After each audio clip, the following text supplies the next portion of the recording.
หนาวแล้วเพิ่นค่ะหนาวแล้วเพิ่นค่ะเดี๋ยวให้เอาน้ำเข้าเฮือนะนั่งเครื่องกลางมันว่างนั่นนี่บ่นั่งดิเอาตีนครึ่งเลยดินั่งเครื่องกลางเอาก็ไปแม่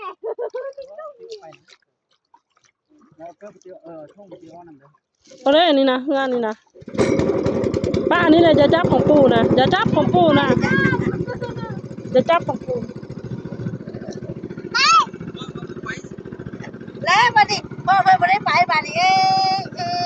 ป้าลอยมาให้แล้วบัดนี้แล้วอันนี้พ่อไม่น่าไปได้แท้บ่แม่นเด้อพ่อกำลังมาบุนะอย่าให้แม่เดี๋ยวพ่อมาแล้วเด้อไม่ได้แม่เดี๋ยวพ่อลอยน้ำเดี๋ยวพ่อมาลอยน้ำมาเดี๋ยวพ่อลอยน้ำมานะเด้มันมาตายว่าพ่อมาบ่ได้ละให้ตายมันเป็นป้าพ่อมัน